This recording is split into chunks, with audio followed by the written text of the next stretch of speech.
Hello cinema ప్రేమికులారా, ఈ మధ్య కాలంలో తెలుగు స్టేట్స్ లో థియేటర్స్ కి వెళ్లే ఆడియన్స్ నంబర్ క్లియర్ గా తగ్గిపోయింది. ఇది ఓన్లీ ఒక్క రోజులో జరిగిన చేంజ్ కాదు, కొన్ని ఇయర్స్ గా స్లోగా జరుగుతున్న ప్రాసెస్. ఒక టైంలో సినిమా థియేటర్ అంటే ఒక ఫెస్టివల్ లాగా ఉండేది. ఫ్రైడే రిలీజ్ అంటే ఫ్రెండ్స్ కి calls, first show planning, whistles, అరుపులు, హీరో ఎంట్రీకి ఫుల్ జోష్. థియేటర్ ఎక్స్పీరియన్స్ అంటే జస్ట్ సినిమా కాదు, అది ఒక ఎమోషన్. కానీ ఇప్పుడు అదే థియేటర్ ఎక్స్పీరియన్స్ చాలా మందికి కాస్ట్లీగా, మిడిల్ క్లాస్ కూడా ఇబ్బంది పడి చాలా ప్రెషర్ లా ఫీల్ అయ్యే ఎక్స్పీరియన్స్ లా మారిపోయింది. ఇప్పుడు ఒక కామన్ ఆడియన్స్ థియేటర్ కి వెళ్ళాలా వద్దా అని ఆలోచించే సిచ్యువేషన్ లో ఫస్ట్ క్వశ్చన్ సినిమా బాగుందా అని కాదు, ఫస్ట్ వచ్చే థాట్ ఏంటంటే ఎంత ఖర్చు అవుతుంది అని. ఎస్పెషల్లీ మల్టీప్లెక్స్ స్క్రీన్స్ లో ticket prices common man reach కి చాలా దూరంగా వెళ్ళిపోయాయి. ఒక నార్మల్ ఫ్యామిలీ 4 మెంబర్స్ కలిసి సినిమా చూడాలంటే టికెట్ కాస్ట్ మాత్రమే 1000 నుంచి 1500 రూపీస్ క్రాస్ అవుతుంది. ఇది మినిమం. ఒక సింగిల్ యూత్ కూడా సినిమా చూడాలంటే 300 నుంచి 350 రూపీస్ పెట్టి టికెట్ కొనాల్సి వస్తుంది. ఒక టైంలో 50 లేదా 100 రూపీస్ పెట్టి సినిమా చూసిన ఆడియన్స్ కి అదే కంటెంట్ కి ఇప్పుడు 4 టైమ్స్ 5 టైమ్స్ ప్రైస్ అంటే నేచురల్ గా ఎవరికైనా క్యాల్కులేషన్ స్టార్ట్ అవుతుంది. అండ్ టికెట్ ప్రైసెస్ పెరిగే కొద్దీ ఆడియన్స్ ఎక్స్పెక్టేషన్స్ ఆటోమేటిక్ గా పెరిగిపోతాయి. ఇంత డబ్బు పెట్టి సినిమా చూడాలి అంటే ఎక్స్ట్రాడినరీ ఉండాలి అనే ఫీలింగ్ వస్తుంది. సినిమా కొంచెం యావరేజ్ గా ఉన్న వెంటనే వర్త్ కాదు అనే డిసప్పాయింట్మెంట్ కూడా స్టార్ట్ అవుతుంది. అదే డిసప్పాయింట్మెంట్ తో నెక్స్ట్ టైం థియేటర్స్ కి కూడా వెళ్లరు. అన్ని వర్త్లెస్ మూవీస్ అనిపిస్తాయి. అంటే ఇక్కడ సినిమా వర్త్ కాదని కాదు, పీపుల్ పెట్టిన మనీకి సినిమా ఇచ్చే ఎక్స్పీరియన్స్ వర్త్ ఉండట్లేదు అని, అంతే.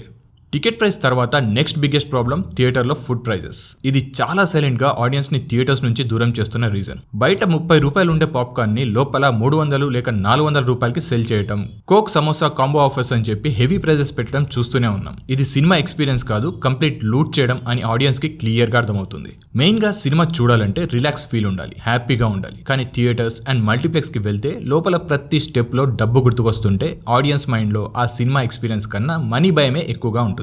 అందుకే చాలా మంది అదే సినిమా 3 వీక్స్ లో ఓటీటీలో వస్తుంది కదా, ఇంట్లో పీస్ఫుల్ గా కూర్చొని ఫ్యామిలీతో కలిసి మంచి ఫుడ్ ఆర్డర్ పెట్టుకొని మరీ చూడొచ్చు అని డిసైడ్ అవుతున్నారు.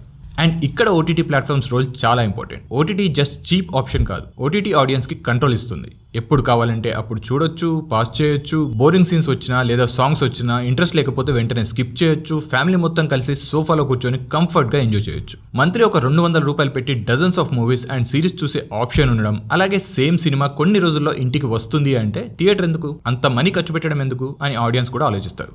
ఇండస్ట్రీ ఓటీటీని బ్లేమ్ చేస్తుంది లేదా ఆడియన్స్ ని కూడా బ్లేమ్ చేస్తుంది. కానీ రియాలిటీ ఏంటంటే ఓటీటీ థియేటర్స్ ని చంపలేదు. మూవీస్ అండ్ థియేటర్స్ ఆడియన్స్ కి చాలా ఎక్స్పెన్సివ్ గా మారాయి అండ్ చాలా అన్కంఫర్టబుల్ గా కూడా ఉంటున్నాయి. కొంతమంది పెద్ద మనుషులు మాత్రం ఒక టికెట్ కి 400 to 500 ప్రైస్ పెట్టడం తప్పేం కాదు, ఆ అమౌంట్ లో మీకు 2 hours ఎంటర్టైన్మెంట్ ఎవరు ప్రొవైడ్ చేస్తారు చెప్పండి అని అంటున్నారు. సరే, అలాగే అనుకున్నా పెట్టిన ప్రతి రూపాయికి సరిపడా ఎంటర్టైన్మెంట్ ఉంటుందా ఆ మూవీలో అంటే మినిమం క్వాలిటీ లేకుండా, ఒక ప్రాపర్ కథ లేకుండా తీసిన సినిమాలని మళ్ళీ తీస్తూ మన మీదకే వదులుతున్నారు.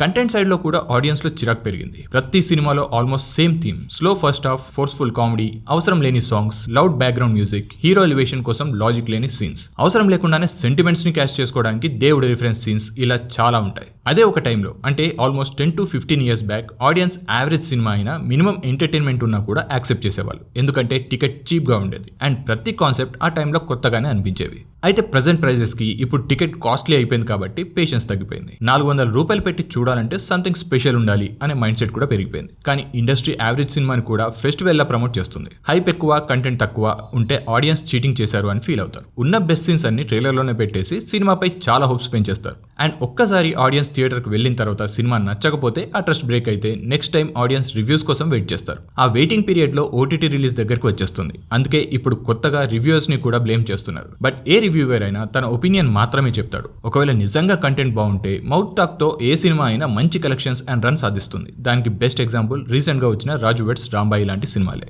అలాగే సంక్రాంతికి వస్తున్నాం లాంటి సినిమాకి ఎంత bad reviews and cringe and troll చేసినా వెంకటేష్ గారి కెరీర్ లోనే హైయెస్ట్ గ్రాసింగ్ మూవీ అయింది. ఒక రకంగా మల్టీప్లెక్స్ కల్చర్ కూడా తెలుగు ఆడియన్స్ కి ఫుల్ గా కనెక్ట్ కాలేదు. మల్టీప్లెక్స్ సిస్టమ్ మోస్ట్లీ సిటీస్ లో అండ్ అవి కూడా upper middle class and rich people కోసం డిజైన్ చేసినట్టు ఉంటాయి, అంటే ఆ ప్రైజెస్ వైజ్ గా. కానీ తెలుగు స్టేట్స్ లో majority audience small towns, semi urban areas నుంచి వస్తారు. సిటీస్ లో ఉన్న వాళ్ళు కూడా చిన్న జాబ్స్ చేస్తూ చాలా తక్కువ శాలరీస్ తో ఉన్న వాళ్ళే ఉంటారు. అలాగే ఇక్కడ కాస్ట్ ఆఫ్ లివింగ్ కూడా చాలా ఎక్కువగా ఉంటుంది. వాళ్ళ income, lifestyle multiplex prices కి సింక్ కాదు. ఇంతకు ముందు సింగిల్ స్క్రీన్ థియేటర్స్ లో affordable tickets, entertaining environment, local crowd, emotional connection ఉండేది. థియేటర్ లో హీరో వస్తే వస్తే అరవడం ఒక టైప్ ఆఫ్ ఎక్స్పీరియన్స్. అసలు మల్టీప్లెక్స్ స్టైలిష్ గా ఉన్న ఆ ఎమోషనల్ కనెక్ట్ మిస్ అవుతుంది. సింగిల్ థియేటర్స్ మెల్లిమెల్లిగా తగ్గుతున్నాయి, మల్టీప్లెక్సెస్ ర్యాపిడ్ గా పెరుగుతున్నాయి. సినిమాని సెలబ్రేట్ చేసే ఆడియన్స్ కి ఈ మల్టీప్లెక్స్ కల్చర్ అస్సలు నచ్చదు. బట్ పీస్ఫుల్ గా సినిమాలు చూడాలి అనుకునే వాళ్ళకి మాత్రం మంచి ఆప్షన్ అయినా నార్మల్ సినిమాలకు కూడా 300 రూపీస్ టికెట్ పెట్టి పాకెట్స్ మొత్తం ఖాళీ చేస్తున్నారు. ఫ్యామిలీ ఆడియన్స్ సిచ్యువేషన్ అయితే ఇంకా డేంజర్. ఫ్యామిలీ మొత్తం థియేటర్ కి వెళ్ళడం ఇప్పుడు చాలా రేర్ అయిపోయింది. టోటల్ కాస్ట్ చాలా ఎక్కువ. ఎలాగో ఇంట్లో పిల్లలుంటే ఇంటర్వెల్ టైంలో పాప్కార్న్ అండ్ కోక్ కొనిపించే వరకు వదలరు. కానీ ఆల్మోస్ట్ ఎంటైర్ థియేటర్ లో ఖర్చు పెట్టే మనీతో కార్లో ఒక చిన్న లోకల్ టూర్ కి వెళ్ళి రావచ్చు. పోనీ కంటెంట్ ఏమైనా బాగుంటుందా అంటే ఫ్యామిలీ ఫ్రెండ్లీ కంటెంట్ కూడా ఈ మధ్య కాలంలో ఎక్కువ రావట్లేదు. అన్ని వాయిలెన్స్, వల్గారిటీ, లౌడ్ సౌండ్ ఇలాగే ఉంటున్నాయి. ఒక గుడ్ మూవీ చూసామనే ఫీలింగ్ రాకపోవడంతో ఫ్యామిలీస్ డైరెక్ట్ గా ఓటీటీని చూస్ చేసుకుంటున్నారు. ఇంట్లో చూస్తే మంచి ఫుడ్, కంఫర్ట్, పీస్ ఉంటాయి. ఇవన్నీ ఫ్యామిలీ ఆడియన్స్ కి ఇంపార్టెంట్. ఇది family audience perspective. And exactly ఇక్కడ ఇండస్ట్రీ తన బిగ్గెస్ట్ ఆడియన్స్ బేస్ ని లూజ్ అవుతుంది. ఇంకో మేజర్ ప్రాబ్లం ఏంటంటే ప్రతి సినిమాకి ఓవర్ హైప్. ప్రతి movie block buster, industry hit, never before experience అని చెప్పడం వల్ల ఆడియన్స్ ఇప్పుడు చాలా లైట్ తీసుకుంటున్నారు. ప్రమోషన్స్ నమ్మే స్టేజ్ నుంచి బయటకు వచ్చేసారు. ట్రైలర్ రిలీజ్ అయిన వెంటనే సినిమా ఎలా ఉండబోతుందో ఒక ఎస్టిమేషన్ తో పాటు రిలీజ్ అయ్యాక రివ్యూస్ చూసి డిసైడ్ అవ్వడం స్టార్ట్ చేశారు. ఒకవేళ రివ్యూస్ పాజిటివ్ కాకపోతే థియేటర్కి వెళ్ళడం కూడా కంప్లీట్ గా మానేస్తున్నారు. రామ్ గోపాల్ వర్మ ఒకసారి ఈ టికెట్ ప్రైజెస్ హైక్స్ వెనకాల ఉన్న పెద్ద విలన్ ఎవరు అంటే మన రాజమౌళి గారే అని అన్నారు. ఎందుకంటే రాజమౌళి తీసిన బాహుబలి బడ్జెట్ ఎక్కువ. అవి రికవర్ అవ్వాలంటే కొంతైనా టికెట్ ప్రైజెస్ పెంచాలి అని 2 స్టేట్ గవర్నమెంట్స్ ని రిక్వెస్ట్ చేస్తే గవర్నమెంట్స్ అప్రూవ్ చేశాయి. బాహుబలి 1 and 2 బిగ్గెస్ట్ హిట్ అయింది. పార్ట్ 2 అయితే 1800+ crores కలెక్షన్స్ ని కొట్టింది. సో ఇది ఇండియన్ ఫిలిం ఇండస్ట్రీలో ఉన్న ప్రతి ఒక్కరికి ఒక థాట్ రైజ్ చేసింది. ఫిలిమ్స్ కూడా లార్జ్ నెంబర్ కలెక్షన్స్ తీసుకొస్తాయి కాబట్టి కొంచెం బడ్జెట్ పెట్టడంలో రిస్క్ అయితే లేదు. అలాగే ఆ బడ్జెట్ రికవర్ అవ్వడానికి టికెట్ ప్రైస్ పెట్టడంలో తప్పు లేదు అన్నట్టు ఫిలిం మేకర్స్ ఆలోచన మారిపోయింది. అండ్ ఆ వేలోనే సినిమాలు తీయడం, ప్రైజెస్ పెంచడం స్టార్ట్ చేసేసారు. అది అలా కంటిన్యూ అవుతూ ప్రెజెంట్ కామన్ మ్యాన్ చూడటానికి ఇబ్బంది పడే స్టేజ్కి వచ్చేసింది. అండ్ ఆడియన్స్ ఎప్పుడు అన్నన్ని కోట్లు పెట్టి సినిమా తీయమని చెప్పట్లేదు. అండ్ మంచి సినిమా ఎక్స్పీరియన్స్ ఓకే, బట్ దానికి పెట్టే కాస్ట్ అసలు మ్యాచ్ అవ్వట్లేదు. ఈ మధ్య కాలంలో ట్రెండ్ చూస్తే భారీ బడ్జెట్ సినిమాలే చాలా పూర్ పర్ఫార్మెన్స్ అండ్ నెగిటివిటీ తీసుకొస్తున్నాయి. మినిమం బడ్జెట్ లో జనాలకి కనెక్ట్ అయ్యే కంటెంట్ తో వచ్చిన సినిమాలే బాగా ఆడుతున్నాయి. ఈ మధ్య రాజు వెడ్స్ రాంబాయ్, మోగ్లీ లాంటి సినిమాలకి టికెట్ రేట్స్ కూడా 99 రూపీస్కి తగ్గించడం ఒక రకంగా పాజిటివ్ రెస్పాన్స్ వచ్చింది. ఇప్పటికైనా ఫిల్మ్ మేకర్స్ ఈ విషయాన్ని గమనిస్తే ఇంకా బాగుంటుంది. ఫైనల్ గా చెప్పాలంటే ఆడియన్స్ థియేటర్స్ ని హేట్ చేయట్లేదు. సినిమా పేరుతో దోచుకోవడంని, వాల్యూ లేని ఎక్స్పీరియన్స్ ని రిజెక్ట్ చేస్తున్నారు. టికెట్ ప్రైజెస్ రీజనబుల్ గా ఉంటే, ఫుడ్ ప్రైజెస్ కంట్రోల్లో ఉంటే, కంటెంట్ హానెస్ట్ గా ఉంటే, ఫేక్ హైప్ తగ్గిస్తే, థియేటర్ ఎక్స్పీరియన్స్ వర్త్ అనిపిస్తే ఆడియన్స్ ఆటోమేటిక్ గా రిటర్న్ అవుతారు. థియేటర్ కి వెళ్ళడం అంటే ఆడియన్స్ కి ఒక ఎమోషన్, ఒక హ్యాపీనెస్, ఒక వాల్యూ ఫీలింగ్ ఉండాలి. ఆ వాల్యూ రిటర్న్ అయిన రోజు తెలుగు స్టేట్స్ లో థియేటర్స్ మళ్ళీ ఫుల్ హౌసెస్ అవుతాయి. అలాగే సినిమాని ఓన్లీ బిజినెస్ పర్స్పెక్టివ్ లో కాకుండా ప్యాషన్ తో ఒక మంచి కంటెంట్ ని తీసుకురావాలని ఫిల్మ్ మేకర్స్ కూడా ఆలోచిస్తే ఖచ్చితంగా ఆ మార్పు అయితే వస్తుంది. లేదా present Hindi film industry face చేస్తున్న సేమ్ సిచ్యువేషన్ మన దగ్గర తొందరలోనే రావచ్చు. నిజంగా బాహుబలి లాంటి కంటెంట్ తీసి అలాంటి మూవీస్ కి ఖర్చు చేసినప్పుడు అలాంటి ఒక ఎక్స్పీరియన్స్ థియేటర్ లో చేస్తేనే బాగుంటుంది కాబట్టి టికెట్ రేట్స్ పెంచినా పర్లేదు అనే ఫీల్ ఉంటుంది.